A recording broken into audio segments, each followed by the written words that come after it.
el misterio del rapto de la iglesia. En la primera carta a los Corintios, capítulo 15, que va a ser nuestro pasaje principal, vamos a sentar las bases de esta conferencia y vamos a ver a través de esta serie preguntas como: ¿quiénes se van a ir en el arrebatamiento de la iglesia o en el famoso rapto de la iglesia? ¿Es el rapto de la iglesia lo mismo que la segunda venida de Cristo o son dos eventos con un intermedio de tiempo de separación? Cuando nos vayamos, ¿cómo nos vamos a ir? ¿El cuerpo, el alma o el espíritu? Los que están muertos, ¿dónde están ahorita? ¿Es verdad que los que mueren están en estado inconsciente? ¿Que cuando morimos, hasta que resucitemos, vamos a cobrar la conciencia?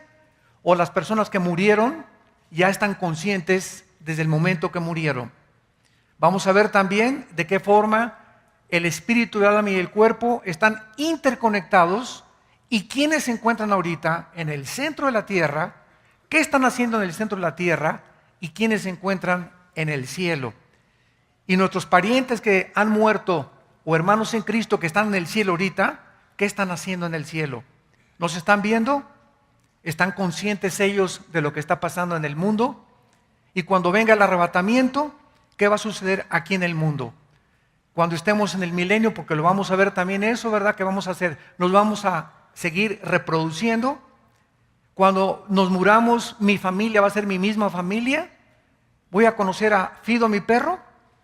Va a estar conmigo mi perro. Vamos a poder comunicarnos, nos vamos a conocer. En el cielo vamos a saber quién es Adán, quién es Elías, quién es Moisés, sin que tengamos fotos de ellos.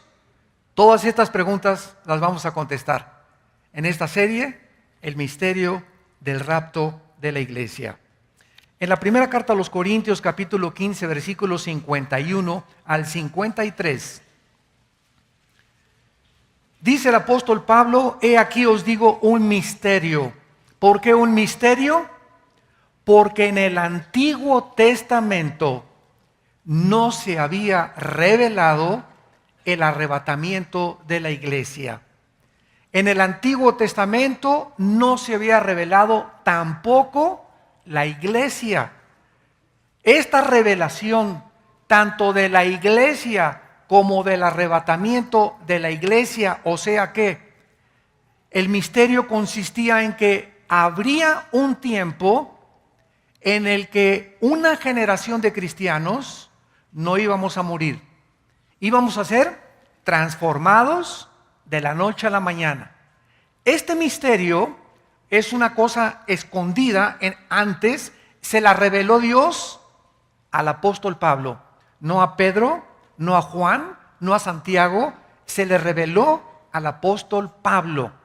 Y Pablo escribió el misterio que lo tenemos que conocer, que es el arrebatamiento de la iglesia, y el misterio de la iglesia que se encuentra en el capítulo 3 del libro de los Efesios. Entonces, por eso Pablo comienza diciendo: he aquí les digo el misterio.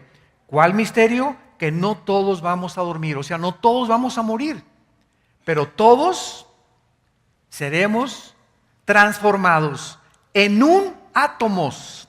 La palabra momento en el griego es la palabra griega átomos, que es en una fracción imperceptible de segundos, en un abrir y cerrar de ojos, o sea, en lo que tarda un parpadeo de ojos.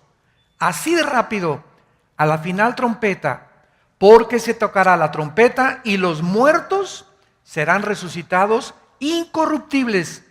Y nosotros, aquí Pablo está involucrando a los que cuando venga Cristo por nosotros estemos vivos, no vamos a morir. Ojalá que nosotros seamos esa generación que estamos esperando en cualquier momento el arrebatamiento de la iglesia. Vamos a ser transformados nuestro cuerpo. Y dice la Biblia: porque es necesario que esto corruptible se vista de incorrupción y esto mortal se vista de inmortalidad. En otras palabras, no podemos ir al cielo con este cuerpo, porque la sangre y la carne no pueden heredar el reino de Dios. porque este cuerpo fue diseñado por Dios para vivir en 4 dimensiones. Simplemente al salir de la Tierra al espacio, ya necesitamos escafandras y un traje de astronauta especial, porque las condiciones atmosféricas y la composición química del aire fuera de la atmósfera son diferentes a las que tenemos aquí en la Tierra. Entonces imagínense ir al cielo en este cuerpo. No podría, nuestro cuerpo se desharía, ¿verdad? Entonces necesitamos una transformación, ¿verdad? Un cambio imperceptible de nuestro cuerpo para que sea transformado nuestro cuerpo en milésimas de segundo en un cuerpo perfectamente glorificado como el cuerpo de Jesucristo, como lo vamos a ver también. Y leamos rápidamente también en la primera carta a los Tesalonicenses, capítulo 4, primera de Tesalonicenses, capítulo 4, versículo 14 en adelante. Tampoco, hermanos, queremos que ignoren acerca de los que duermen, para que no se entristezcan como los otros que no tienen esperanza. Porque si creemos que Jesús murió y resucitó, así también traerá Dios con Jesús a los que durmieron en él, ¿verdad? Esto implica, ¿verdad?, que los muertos ya están con Jesús. Esto echa por tierra la famosa teoría de una secta que se llama los Testigos de Jehová, que enseñan que cuando morimos estamos dormidos, en estado inconsciente. Dice que Jesús, cuando venga, va a traer con él a los que murieron antes que nosotros. Por lo cual os decimos esto en palabra del Señor, que nosotros que vivimos, que habremos quedado hasta la venida del Señor, no precederemos a los que durmieron. O sea, no vamos a ser arrebatados antes de los muertos, porque el Señor mismo, con voz de mando, con voz de arcángel y con trompeta de Dios, descenderá del cielo, y los muertos en Cristo resucitarán primero. Luego nosotros, vean el orden, primero cuando venga Cristo en el arrebatamiento, todos los muertos de la iglesia de la cruz a nuestros días, lo vamos a ver, los muertos del Antiguo Testamento no se van en el rapto.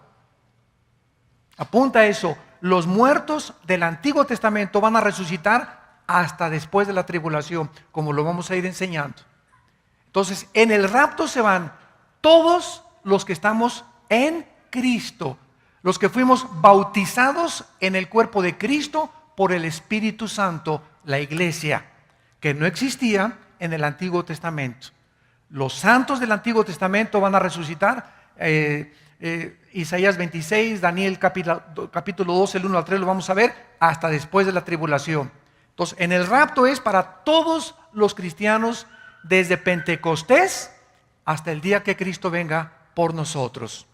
Y dice así: y luego nosotros que vivimos, los que hayamos quedado, seremos arrebatados juntamente con ellos en las nubes para recibir al Señor en el aire, y así estaremos siempre con el Señor. Por tanto, aliéntense los unos a los otros con estas palabras. Esta es una de las verdades más grandes, más profundas y más emocionantes de la Biblia, la doctrina del arrebatamiento de la iglesia. Una doctrina que inclusive está siendo negada. En mis viajes yo me he encontrado pastores que están diciendo que no es verdad que existe el rapto. Hasta ese grado se ha llegado a introducir estas herejías.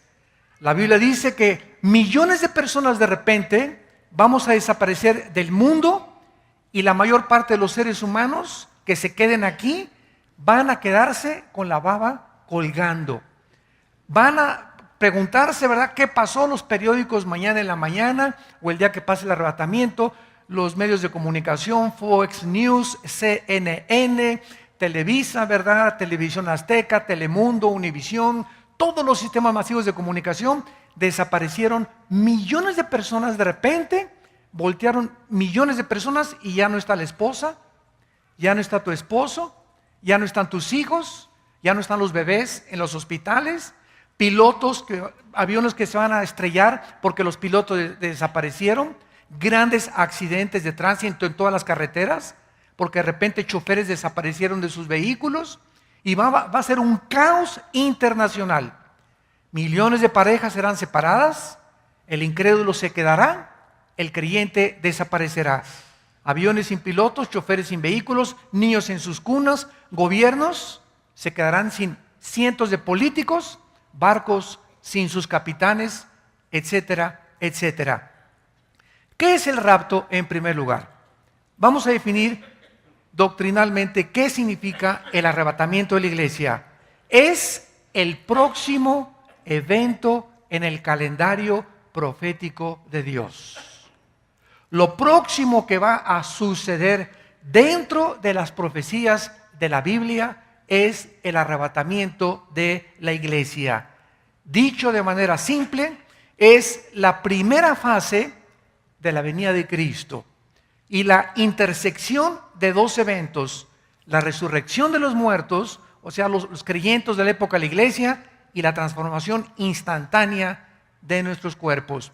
Cuando Cristo regrese, va primero a venir en el aire sin poner los pies en la tierra. Viene por nosotros para sacarnos con Él, y mientras nos vamos con Él, van a pasar en la tierra 7 años de tribulación. Repito, viene Cristo y nos saca, y va a firmarse un tratado en el Medio Oriente por el anticristo. Tal vez en el momento en que el anticristo firme el tratado, nosotros nos vayamos. Porque en segunda de Tesalonicenses capítulo 2 dice que el anticristo no vendrá sin que antes venga la apostasía y se manifiesta entonces el hijo de perdición. Lo vamos a ir viendo también. Entonces nos vamos en el rapto, pasan 7 años de tribulación, y al acabar la tribulación, la guerra del Armagedón, nosotros en los 7 años, mientras estamos en el cielo, estamos en el tribunal de Cristo. 1 Corintios capítulo 3, donde vamos a ser evaluados y recompensados de todas las cosas mientras estábamos en el cuerpo. 2 Corintios 5:10. Cuando regresemos en el Armagedón con Cristo, regresamos con Él. Repito, el rapto viene por nosotros, la segunda venida es con nosotros. Ahí está claramente demostrado que son dos eventos separados. En el rapto viene por nosotros, en la segunda venida viene con nosotros, ya glorificados, a establecer su reino milenial aquí en la tierra. Entonces, la primera venida de Cristo sucede en dos fases: el arrebatamiento de la iglesia, y la segunda después de la tribulación, cuando regrese para derrotar al anticristo e iniciar la guerra del Armagedón. En segundo lugar, cuando nos referimos al rapto de la iglesia, estamos también refiriéndonos a la resurrección de los justos, porque los que no son cristianos no van a resucitar en el arrebatamiento. En el arrebatamiento resucitan todos los que habían muerto, pasan 7 años de tribulación, y después venimos nosotros con Cristo, después 1000 años, y al acabar los 1000 años resucitan los que no recibieron a Cristo en sus vidas. Esto está en Apocalipsis 20 del 11 al 15, y se conoce en la Biblia como el juicio del gran trono blanco. Y en tercer lugar, la resurrección de los justos o de los cristianos se llama en la Biblia la primera resurrección, en Apocalipsis 20 del 4 al 6. ¿Por qué se llama la primera resurrección?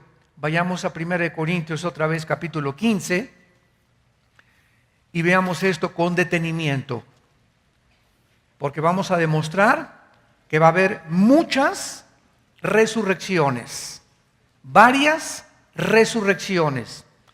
Dice el versículo 22, 1 Corintios 15, porque así como en Adán todos mueren, en Cristo todos serán vivificados, pero cada uno en su debido orden.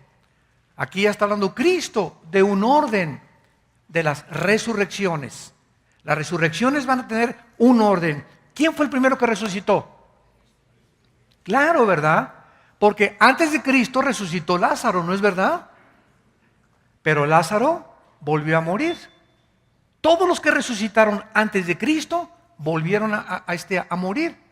Pero Cristo es el primer ser humano, el primero, por eso se llama el primogénito de los muertos, que cuando resucita ya no vuelve jamás a morir.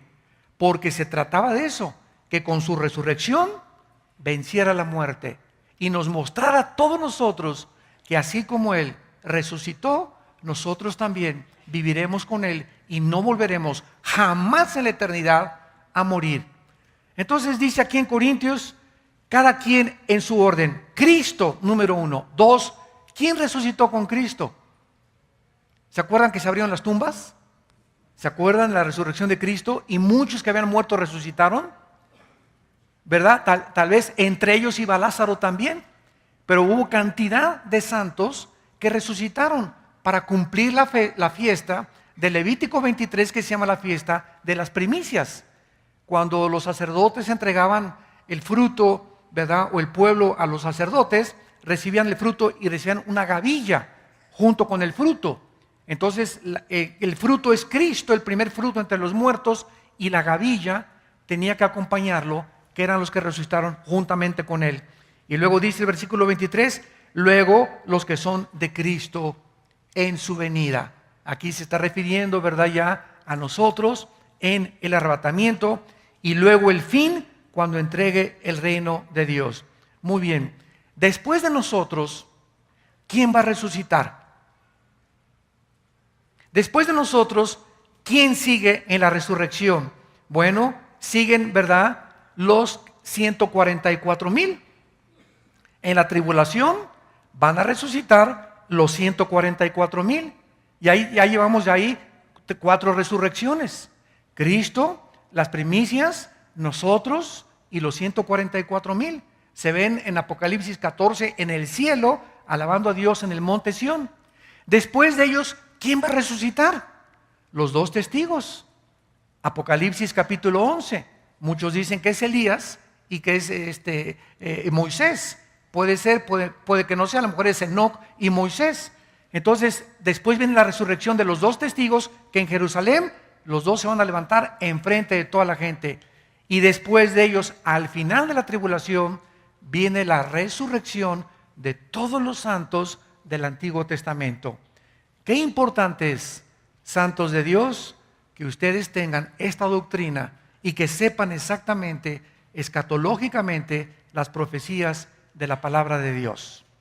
Y después, al acabar el milenio, la última resurrección, los malos, que van a presentarse, y ya vamos a estar nosotros como el gran jurado, donde Dios va a mandar al lago de fuego a todos aquellos que rechazaron y que no quisieron nada con su Hijo Jesucristo. En aquel tiempo, entonces, Dios les va a demostrar que Él nunca mandó a nadie al infierno. Como me dijo una vez una viejita, ay, hermano Alducin, Dios es más bueno que San Crisóstomo. Le dije, sí, Dios es bueno, claro, Dios es amor. Y me dice esta viejita, es que Dios no va a mandar a nadie al infierno porque es muy bueno Dios y al final va a perdonar a todos. Y le dije, amén, yo estoy de acuerdo con usted. Dios no va a mandar a nadie al infierno, ellos se van a ir solitos.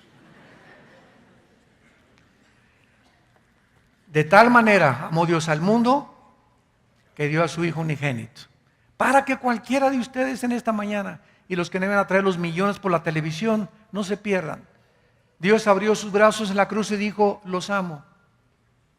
Me acusan de injusto. Una vez me dijo un ateo, oiga, es que no es justo, me dice, dentro de la justicia y la jurisprudencia y las leyes por aquí por allá, no es justo que Dios nos culpe de un pecado de Adán y Eva y que hayamos nacido todos pecadores por la culpa de un par como ustedes enseñan de la Biblia. ¿Usted considera eso justo? Y le dije, no, no es justo, tiene usted razón. Y le pregunté, ¿y acaso es justo que alguien pague por usted? Ah, caray. Le dije, pues así como usted acusa a Dios de injusto, también es injusto que alguien haya pagado todas las maldades y todas las blasfemias que usted hizo en la cruz. Y eso es lo que Dios nos ofrece en la cruz del Calvario, para que Él sea el que justifica y nadie se atreva a decirle, eres un Dios injusto. ¿Me acusas de injusto? Pues es justo que haya muerto por ti y haya pagado por ti, pues es lo que te ofrezco. que yo pago por ti todas las tonterías, las blasfemias, las fornicaciones, los abortos, los latrocinios, los homicidios que tú has hecho en tu vida. Todo lo pago yo por ti, no tienes tú por qué pagar nada, lo pago con mi sangre y con mi vida en la cruz. Esta es la injusticia más grande, que alguien entre cuando Barrabás había sido el criminal más grande de todos los tiempos, y de repente entró un soldado y le abrió la puerta a Barrabás y le dijo: eres libre, Barrabás. Y Barrabás salió: pero ¿cómo que soy libre? ¿Por qué? Porque alguien, el que está allá afuera, pagó por ti. Eso es lo que Dios, el mensaje que Dios nos da. Somos libres. Pero ¿cómo es posible si yo fui bandido, borracho, parrandero y jugador? Marihuano, neurótico, esquizofrénico, 4 o 5 divorcios y maté, etcétera, etcétera. Eres libre. Pero esto no es posible, alguien tiene que pagar. Yo tengo que... No, es que ese es el mensaje del Evangelio y de la gracia de Dios. Dios paga en nuestro lugar lo que nosotros merecíamos pagar por amor de su Hijo Jesucristo. Para que Dios sea el que justifica y que nadie se atreva a decirle a Dios que es injusto. Porque es más injusto que Él haya pagado en nuestro lugar. Muy bien, vamos ahora a ver rápidamente qué sucede cuando morimos, para comenzar a poner las primeras bases, para ir desde la A hasta la Z, para poder entender cómo se va a llevar a cabo esta reunión de nuestro cuerpo, nuestra alma y nuestro espíritu en el arrebatamiento. Tenemos que comprender lo que la muerte física le hace al cuerpo, al espíritu y al alma. ¿Qué sucede cuando un cristiano se muere? ¿Qué pasa con su alma, su espíritu, a dónde se van, su cuerpo, etcétera, etcétera? En primer lugar, la palabra muerte, apúntalo por favor, no significa en la Biblia cesar de existir. La palabra muerte no significa cesar de existir, ni tampoco aniquilación. La palabra muerte significa separación. Separación. Cuando dice la Biblia que nacimos, Efesios 2:1, muertos en delitos y en pecados, ¿qué está diciendo? Que nacimos separados de Dios espiritualmente. Somos espíritu, tenemos un alma, vivimos dentro de un cuerpo. Otra vez, soy espíritu, tengo un alma y vivo dentro de un cuerpo. En otras palabras, mi espíritu y mi alma son realmente mi yo y están dentro de una botella, dentro de un envase, dentro de una casa temporal que está sujeta a la corrupción o físicamente a la ley de la entropía. Todo se desgasta, estamos muriendo celularmente desde que nacimos y este cuerpo cada día se hace agota y se desgasta hasta que llegamos a lo viejito, ¿verdad? Nacemos chiquitos y llegamos a la vejez y el alma y el espíritu se van renovando dentro de nosotros. Esto se hace cada vez más viejo, pero el interior, con la palabra de Dios, va haciéndose más fuerte y más fuerte y más fuerte y más fuerte. Cuando Adán y Eva pecaron, el espíritu se apagó, se separó de Dios. Y desde Adán hasta nuestros días nacemos ¿cómo? Con alma y con cuerpo exactamente igual que los animales. Porque los animales tienen alma. Entonces, desde Adán hasta nuestros días, todos nosotros nacimos con el alma y con el cuerpo.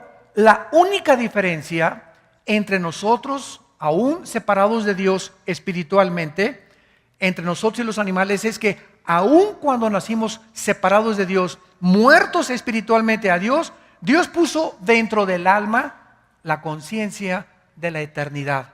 Eclesiastés 3:11. Porque los animales no tienen conciencia de la eternidad. Los animales no saben que van a morir.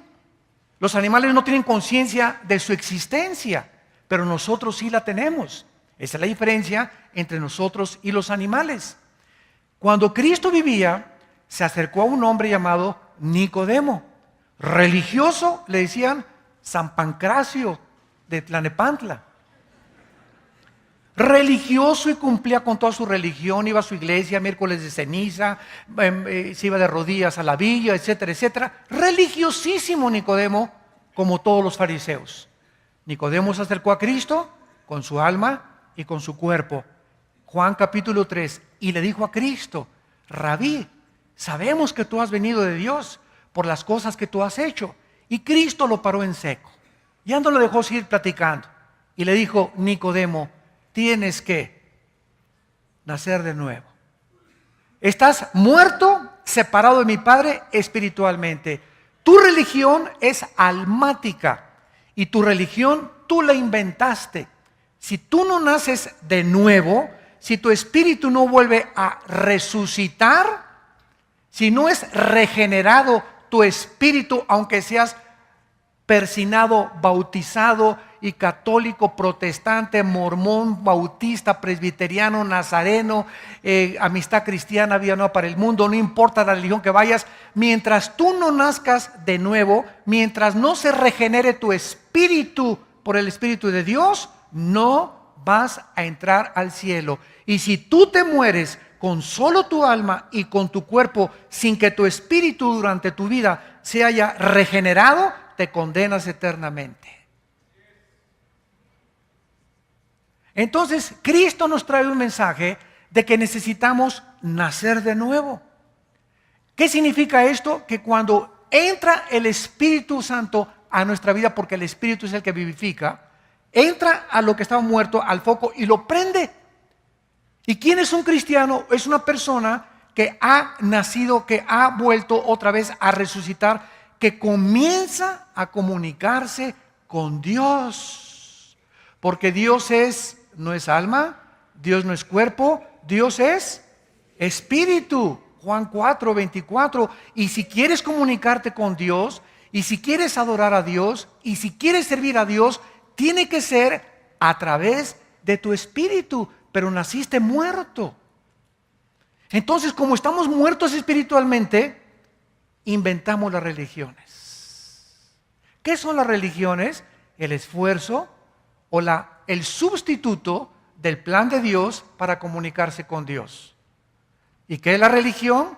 Es un sistema de creencias, de dogmas, de ritos, de ceremonias. El católico tiene sus dogmas, el protestantismo las suyas, los mormones las suyas, etcétera, etcétera. Todas las religiones tienen su forma, el judaísmo, el hinduismo, los musulmanes, el islam. Todos están tratando de alguna manera, ¿qué cosa? De poder comunicarse con alguien que en la conciencia traemos, que existe y que es nuestro creador. Pero estamos tratando de comunicarnos con Él equivocadamente, a través de buenas obras, porque todas las religiones enseñan, sin excepción, pórtate bien, haz buenas obras y sacrificios. Y por eso toda la historia de las religiones es sacrificios a los dioses. Los aztecas les sacaban el corazón a las víctimas, los mayas también, los aucas en el Brasil, el espiritismo de los cheyennes, de los sioux, de las tribus indias en Estados Unidos, en Europa, en fin, por todos lados encontramos en la historia de las religiones un grande derramamiento de sangre, tratando de agradar a los dioses. Aquí en México, ¿verdad? Millones de personas de rodillas a la villa, en Teotihuacán cargándose energía del sol, ofreciendo a los dioses. Ahorita en Yucatán hay más de 12,000 personas que vinieron de Europa a esperar el 21 de diciembre, porque los ovnis se comunicaron con los mediums de ellos y les dijeron que los malos nos íbamos de aquí, de este mundo. Entonces, cuando venga el arrebatamiento, ya está preparándose la humanidad para saber que los buenos se quedan, los perfectos y los que son tolerantes, porque nosotros somos los religiosos, los cristianos. Entonces, me van siguiendo. El nacimiento es el que nos hace que otra vez en el espíritu nos comuniquemos con Dios. Ahora, cuando una persona nace de nuevo, espiritualmente, Dios nos deja una Biblia, que es el libro que tengo en mis manos, para que este libro me dé la información del reino espiritual. La Biblia no la puede entender por más doctorados que tengas en química, en filosofía y letras, en ciencias políticas y tengas 3 premios Nobel. Una persona que no ha nacido de nuevo está entrando a la Biblia con su mente. Y dice 1 Corintios 2 que el hombre natural, el hombre que no ha nacido de nuevo, no entiende las cosas de Dios. Porque las cosas espirituales se tienen que entender espiritualmente. Y es el Espíritu el que entra a nuestra vida y el que comienza a abrirnos la Biblia y a darnos entendimiento, no racionalmente, espiritualmente. Comenzamos a discernir, no razonar, discernir las cosas de Dios. ¿Me van siguiendo? Y esta es la razón por la cual la persona que no es cristiana se acerca a la Biblia y choca con la Biblia. Oye, pura sangre. ¿Cómo es posible que Dios haya mandado a matar a los cananitas? Esto es genocidio. ¿Cómo es posible que David sea hombre conforme al corazón de Dios y se haya cometido adulterio y hasta homicida fue? ¿Y cómo es posible que esto y el otro? ¿Por qué? Porque chocan con la Biblia. Y cuando tú vienes a la Biblia y no la entiendes, ¿sabes por qué no la entiendes? Pues porque no la entiendes. Tan sencillo como esto, ¿verdad? Yo así como dijo Teofilito, ahí te vas a quedar ¿y por qué? Porque tu intelecto no ha sido abierto, no ha sido expandida tu comprensión espiritual. Porque las cosas del espíritu no se pueden racionalizar con la mente intelectual, se tienen que discernir. Y la palabra discernir significa distinguir entre la luz y las tinieblas. Se lo explico de otra manera. ¿Se acuerdan de Hebreos 4:12? Porque la palabra de Dios es viva y eficaz y más cortante que toda espada de dos filos y discierne, ¿verdad? Las cosas, ¿verdad? Del espíritu y penetra hasta el alma y el espíritu y discierne las intenciones y los pensamientos del corazón. Fíjense lo que dice Hebreos 4:12. Este es el alma y este es el espíritu, la mitad de mi Biblia. Este es el alma, este es el espíritu. Cuando nacemos y no hemos nacido de nuevo, el alma y el espíritu están así, amalgamados. El espíritu está muerto y el alma tiene un poco de vida, porque tiene la conciencia de la eternidad, repito. Entonces, para la persona que no tiene a Cristo, todo es gris. Una persona que no tiene a Cristo no puede distinguir claramente el bien y el mal. Bueno, sabe que matar es malo, todas las tribus africanas lo saben, los ignorantes lo saben que robar es malo, que el adulterio es malo, que una muchacha no debe casarse más que virgen. Son conceptos que ya trae el alma humana, la ley escrita en el corazón, la conciencia, pero no distingue claramente qué es realmente, qué es bueno y qué es malo a los ojos de Dios. No, pues todo el mundo ahorita vive en pecado y se acuesta con su novio y cuando nos casemos vamos pero antes de casarnos puedo tener relaciones sexuales, el matrimonio gay no hay ningún problema, el aborto no hay ningún problema. ¿Se dan cuenta? Ya en las cosas profundas ya no hay distinción. Ya está así, ya no saben quién es bueno, quién es malo, quién tiene la verdad, quién no tiene la verdad. ¿Será fumar marihuana bueno? ¿Será malo? ¿Será tener 3 esposas bueno? ¿Será malo? Ya no hay distinción. Entonces la palabra de Dios, dice en Hebreos 4:12, cuando entra, separa el alma del espíritu. Solo la palabra de Dios me pone aquí el espíritu y me pone el alma. Y entonces Dios comienza a comunicarse a mi espíritu y mi espíritu comienza a mandarle la información a mi alma para cambiar mi manera de pensar. Nadie puede cambiar a un ser humano su manera de pensar más que la Biblia. Nadie. Por más que tengas 5 idiomas y políglota y culto, nadie puede cambiar tu manera de pensar más que la Biblia. Entonces, la Biblia, Romanos 12:2, no se conformen a este mundo, sino transfórmense. El espíritu, la comunicación al espíritu viene de este libro. Mi espíritu solo puede tener contacto con Dios a través de la Biblia. Entonces la Biblia se comunica a mi espíritu, me comienza a mostrar las cosas de Dios, mi espíritu le comienza a pasar la información, escúchenme, a mi alma, a mi mente. El alma está en la mente. Mi mente comienza a ser transformada. Híjole, tengo que tratar bien a mi esposa. El adulterio no va a ser bendición. Tengo que obedecer a mis padres, tengo que pagar impuestos, tengo que hacer esto, comienzo mi mente a cambiar, yo tengo que mi dinero dárselo a Dios, muchas cosas comienzan a ser transformadas en mi manera de pensar. Ya no soy el que yo era antes de que mi espíritu estuviera muerto. Y una vez que mi alma comienza a ser transformada, mi alma comienza a gobernar mi cuerpo. Y mi cuerpo se comienza a convertir en mi esclavo. Que quiero una pizza a las 2 de la noche, cállese, no le doy nada.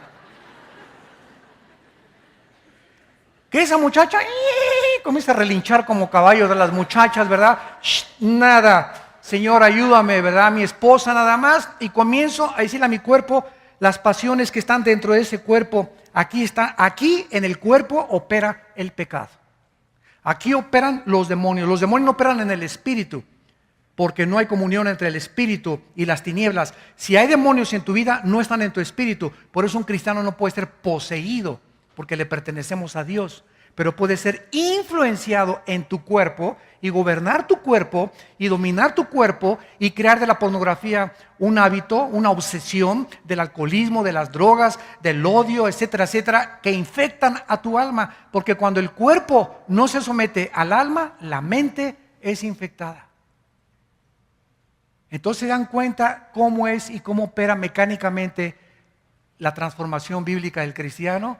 El espíritu tiene que nacer de nuevo, el espíritu tiene que ser alimentado con la palabra de Dios. Mientras más leo la Biblia, mientras más medito, mientras más tengo comunión con Dios, más mi mente se renueva. Y mientras más se renueva mi mente, más fuerte soy mentalmente, porque mi cuerpo trae una fuerza como ustedes no se imaginan. Cristo se lo dijo en Getsemaní: el espíritu está presto, pero la carne es débil, débil, débil, débil. Y por eso le pregunto a una persona: ¿por qué fumas? ¿Qué no sabes que el cigarro te infecta las encías, la laringe, el esófago, todo, y que el alcohol te amuele el hígado? Sí, sí lo sé, hermano, pero no puedo dejarlo de hacer. O sea, esa persona tiene una fuerza en el cuerpo mucho más grande que su fuerza de voluntad. Yo sé que la pornografía me afecta, pero soy adicto. Hay algo que me lleva a la pornografía y que yo sé que está mal, pero me lleva contra eso, y veo que mi cuerpo vence a mi alma, vence mis pensamientos. ¿Por qué? Porque tu alma no está renovada.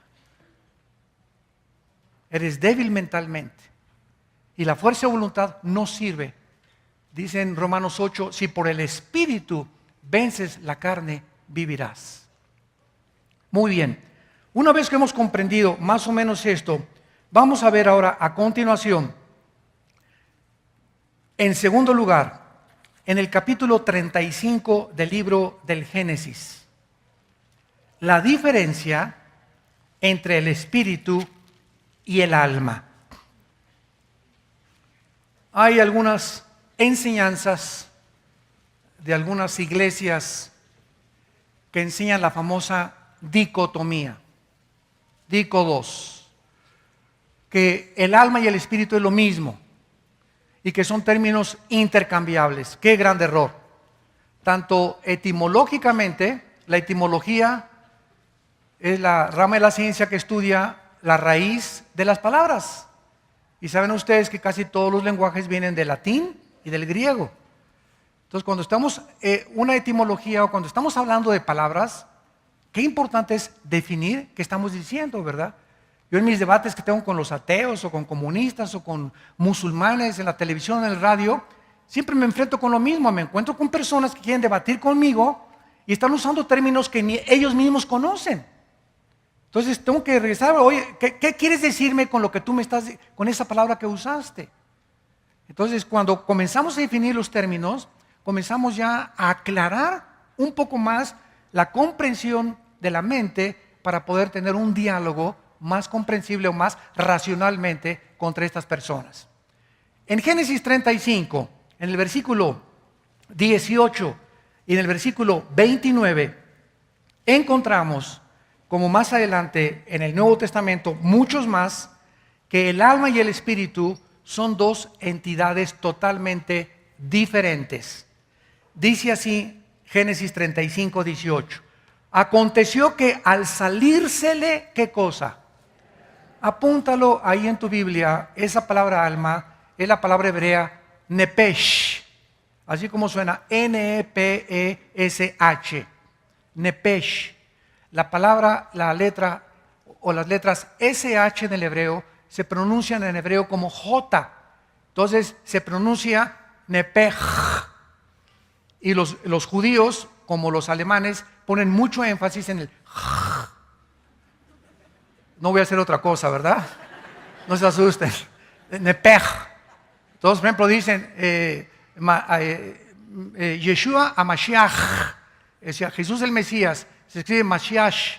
Jesús el Mesías en el hebreo. Pero se pronuncia la CH. Yeshua Mashiach. Y siempre pronuncian dándole mucho énfasis a la palabra J en el hebreo. Entonces la palabra Nepej, alma. Ahora el versículo 29. Y exhaló Isaac, ¿qué cosa? El ruach, que se escribe R-U-A-C-H, ruach en el hebreo. Y se pronuncia igual, ruach. Aquí vemos que al morir dos personas diferentes, el Espíritu Santo nos muestra que se salieron de esa persona dos cosas de un cuerpo muerto.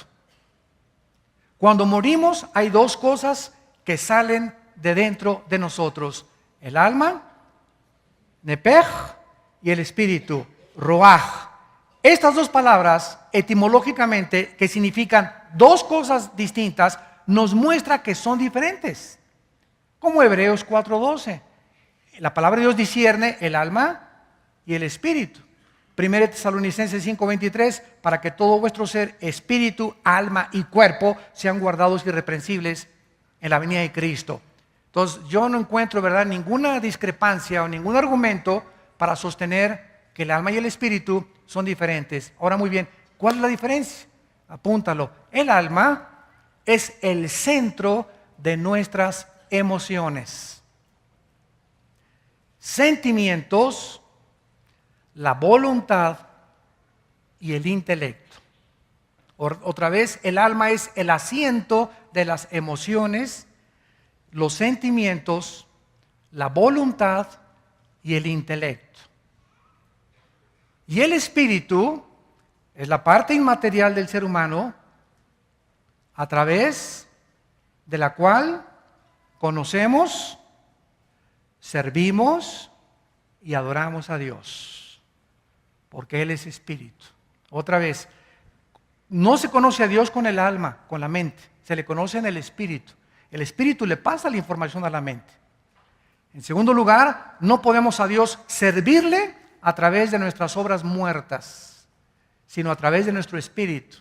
Hay cristianos que son nacidos de nuevo, pero que creen que el ser demasiado activistas en la obra de Dios y reparten folletos y por aquí, por allá, y no está malo, no hay nada malo en eso. Y pastores que yo conozco y misioneros que son muy activos y por acá y por allá y viajan de las 7 de la mañana a las 11 de la mañana y hasta se agotan y hasta ni vacaciones van. Y todo eso no le agrada a Dios. Porque si tú quieres servir a Dios, lo sirves en espíritu y en verdad, en tu comunión con Jesucristo. 1 Corintios 1:9. Fuimos llamados a la comunión con Jesucristo.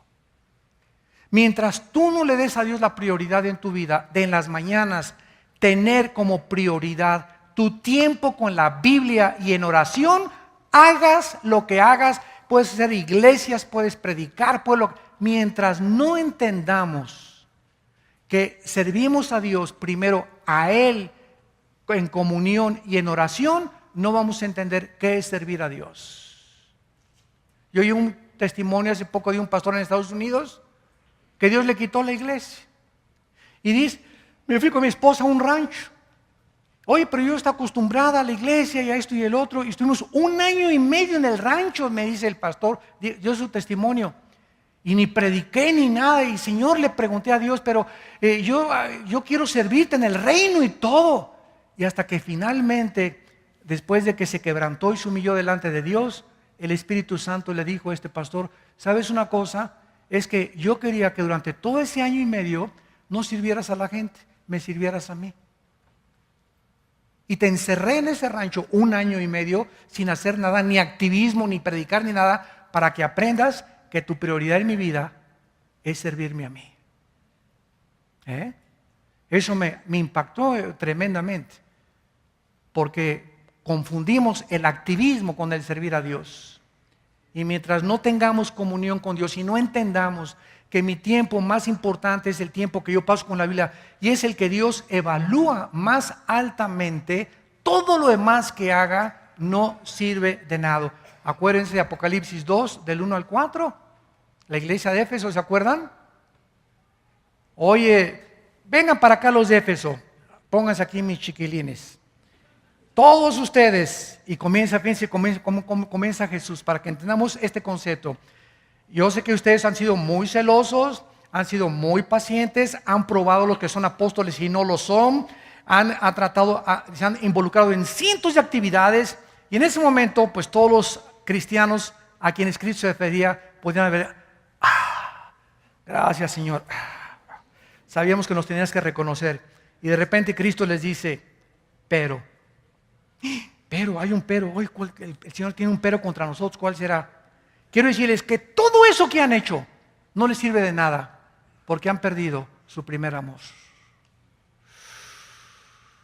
Todas las iglesias que construiste, todo lo que tú hiciste no es absolutamente comparado, porque tienes años que no tienes comunión con mi Hijo. No estás enamorado de mi Hijo Jesucristo. Y le dice Cristo, arrepiéntanse. Fíjense nada más, arrepiéntense y regresen a sus primeras obras, porque si no se arrepienten y no regresan a mí y dejan tanta actividad para dedicarse más a mí, a darme tiempo, les quito el candelero de su lugar. En otras palabras, ¿qué significa esto? Que si tú no entiendes que nosotros somos testigos al mundo y brillamos, y el poder que tenemos para hablar de Cristo es de nuestra comunión con Él, si comenzamos a hablar los activistas, lo hacemos en la carne, y quitar el candelero significa que perdemos nuestro poder espiritual. Y predicamos en la carne, se puede enseñar en la carne, se puede repartir folletos en la carne es bien consagrada y súper religiosa.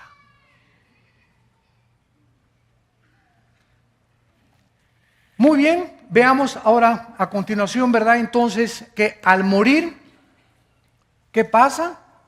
Espíritu, alma y cuerpo. Al morir el cristiano, el alma y el espíritu del cristiano, al morir, si te mueres hoy a las 5 de la tarde saliendo aquí te atropella un camión, inmediatamente subimos al cielo. Inmediatamente, 2 Corintios 5, 9 al 10, ausentes del cuerpo, presentes en el Señor. Lo vamos a demostrar. Nos vamos inmediatamente al tercer cielo. El cuerpo lo entierran, lo creman, no importa lo que le hagan. Si lo creman o no lo quieren cremar, es opción, cada quien esté convencido en su mente, no hay ninguna ley en el Nuevo Testamento. Mateo 10 dice que no importa lo que hagan al cuerpo, ya sea que no te cremen, ¿verdad? De todas maneras, si no te creman, te comen los gusanos. Ahórrate el ataúd, ¿verdad? Y que te cremen mejor. Yo es mi consejo que le doy a la gente, ¿verdad? Y te ahorras tanto borlote que el mejor cofre, la mejor caja para mi abuelito y para mi papá, y que le pongan chapa de oro alrededor a la caja, ¿verdad? Y flores, y se gastan ahí todas las cosas. El muerto ni sabe con nosotros, ni está con nosotros, ni te lo agradece, ni nada. Es puro mercantilismo, ¿verdad? Todo eso viene del paganismo. Digo, si lo quieres hacer no hay ningún problema, ¿no? Hijo de paganos. No todos tienen esa intención, ¿verdad? No digo que todos lo tengan, ¿no? Pero cuando comenzamos a despertar espiritual nos damos cuenta, ¿verdad? Que pues mejor que lo creme, ¿verdad? Ya se acabó tantas cosas, un botecito, ¿verdad? Te ahorraste, hasta el hoyo en el panteón te ahorraste, ¿verdad? Entonces nos vamos inmediatamente al cielo, el cuerpo se queda adentro, y dice la Biblia que cuando Cristo viene en el arrebatamiento, tu espíritu y tu alma vienen con Cristo, ¿te acuerdas? Y traerá Dios con Él a los que durmieron con Él, a los que murieron, por eso están con Cristo. Y entonces los muertos, tu cuerpo, va a resucitar. 1 Tesalonicenses 4, va a resucitar. Y en el aire, cuando venga el arrebatamiento, nos juntamos con nuestra alma y con tu espíritu, con un cuerpo glorificado. Completamente glorificado. Y así ya estaremos para siempre con el Señor. Pero, mientras estamos en el cielo y no hemos recibido el cuerpo glorificado, ¿tenemos algún cuerpo intermedio en el cielo? Vayamos a Apocalipsis capítulo 6. ¿Con qué cuerpo estamos en el cielo o somos como Gasparín el fantasma? No, de ninguna manera. Veamos lo que la Biblia nos enseña de nuestros hermanos y hermanas que ahorita están en el cielo y veamos tantos detalles que se nos revelan de los que están ya en el cielo ahorita, antes que nosotros. Dice Apocalipsis 6 del 9 al 11.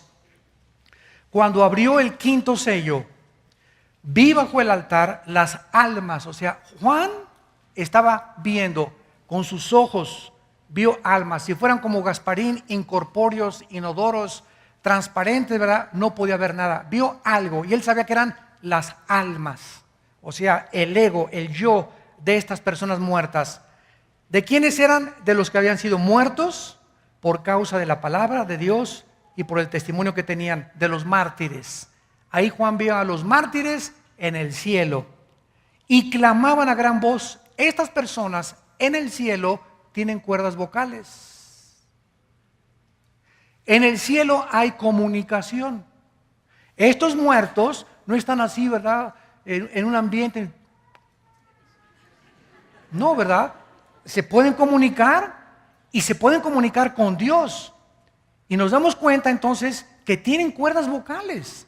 Que hay todavía, el cuerpo está abajo en la tumba, pero las almas se pueden comunicar. Porque está comprobado, ¿verdad? Que, por ejemplo, el cerebro no es el que hace los pensamientos.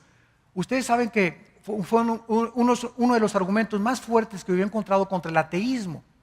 El ateísmo establece que somos materia, básicamente el materialismo. Y el ateísmo se estrella porque tú le dices a un ateo, oiga, espérenme una cosa, pero la materia nunca producirá los pensamientos. Ha sido uno de los argumentos más fuertes que tengo contra el ateísmo. Si tú dices que todo fue material y venimos de la materia, etcétera, etcétera, ok, pero ¿quién le puso a la materia los pensamientos? Los pensamientos en nuestra mente pertenecen al mundo invisible, síganme con cuidado. No son materiales los pensamientos, ¿correcto? Entonces pertenecen al mundo espiritual y por eso es que los demonios, como nuestros pensamientos operan en el mundo espiritual, intangible, no terrenal, no físico, no material, los demonios y los ángeles tienen acceso a nuestros pensamientos. Y por eso Dios quiere que cambiemos nuestros pensamientos, porque si nuestros pensamientos nos dominan, nos domina el mundo espiritual. Pero si mis pensamientos comienzan a ser transformados por la palabra de Dios, comienzo con mis pensamientos a darme cuenta que mayor es el que está dentro de mí que el que está en el mundo. Porque cuando vengan pensamientos a atacarme de tentaciones pornográficas o sexuales o de alcohol o de drogadicción o de robo, de homicidio, mi mente está fortalecida para rechazar eso y me doy cuenta que soy un guerrero de Dios. Te has convertido en una guerrera de Dios porque has vencido. Y eso es lo que significa que hemos vencido por la palabra, el testimonio y por la sangre del Cordero.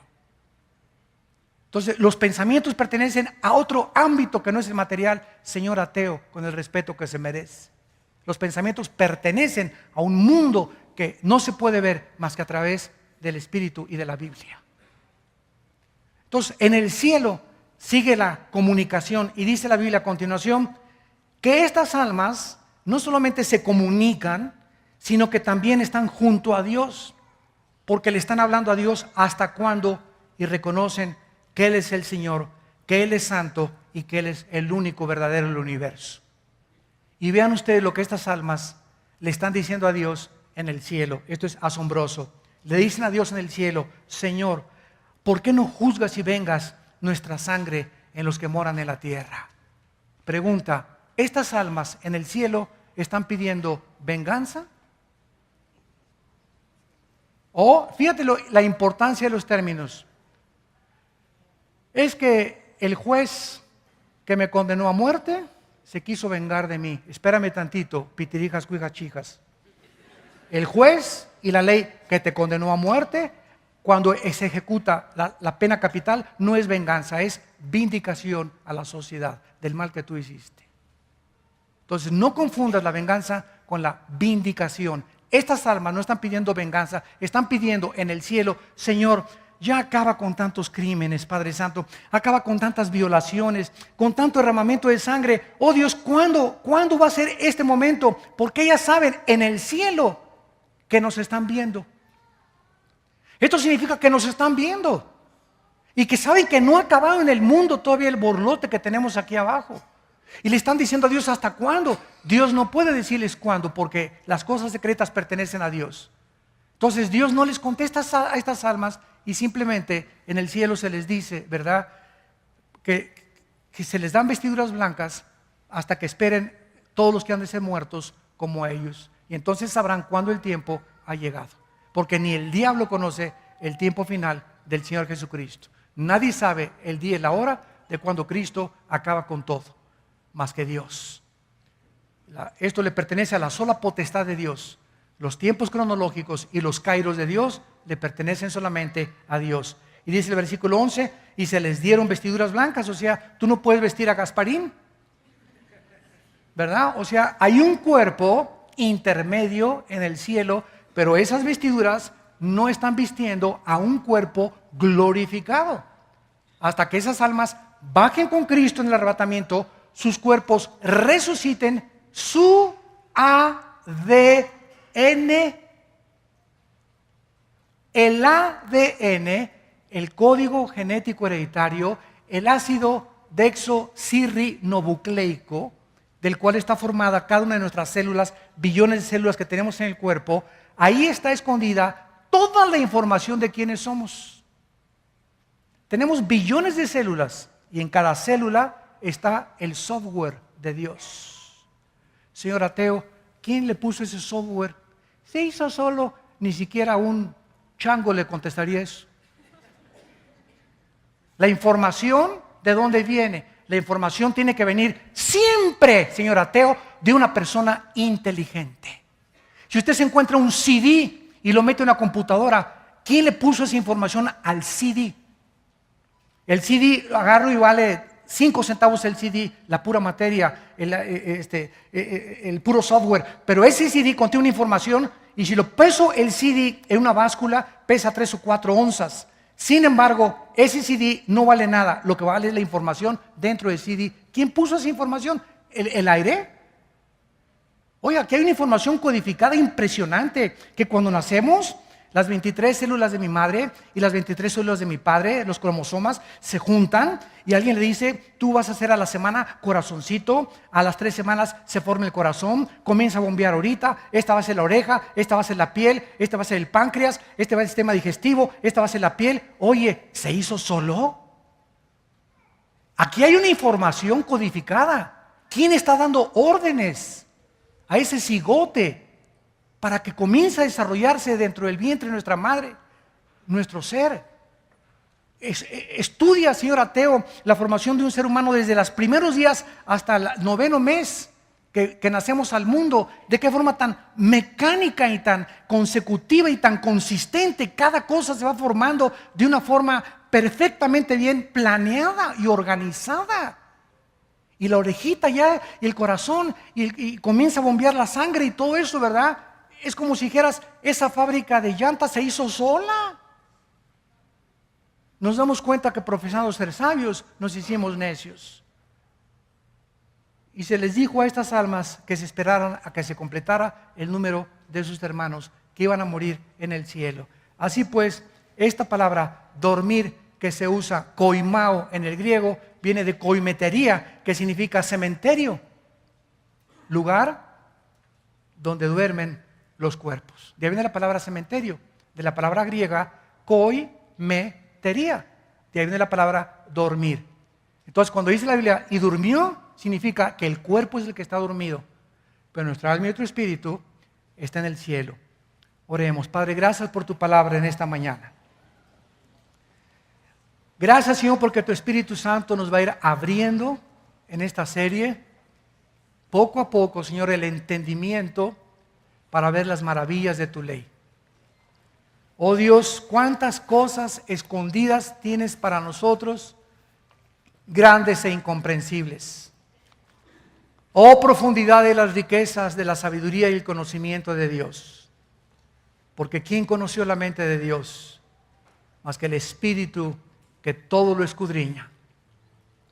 Gracias, Señor, por habernos dado tu Espíritu y habernos dado un espíritu de sabiduría, de inteligencia, de conocimiento y de discernimiento espiritual, y habernos permitido entrar a este mundo espiritual que el ser humano está intentando entrar a través de la brujería y de las religiones y del ocultismo equivocadamente, pero que la Biblia nos dice que es Jesucristo el que nos vino a abrir la puerta al mundo espiritual. Porque Él dijo que nadie te conocía a ti más que Él y aquellos a quienes Él les quiera revelar a través del arrepentimiento de sus pecados y la aceptación de que Él pagó en una cruz en nuestro lugar. En esta mañana, todos ustedes también por la televisión que quieran aceptar a Cristo en su vida, ahí desde tu lugar, dile a Dios. Tal vez estás en un hospital viéndonos, en una sala, en un cine, en un bar o en tu casa. Dile a Dios: Señor, cosas grandes e incomprensibles que no entendía, las comienzo a entender. Y ahora comprendo que tú eres Dios y que yo necesito despertar espiritualmente, resucitar espiritualmente para poder caminar contigo y entender tus pensamientos. Me arrepiento de mis pecados. Creo que en la cruz pagaste tú, Jesús, por ellos con tu sangre preciosa. Y te pido que a los 3 días entres a mi corazón como mi Señor y mi Salvador. En el nombre de Jesús. Amén.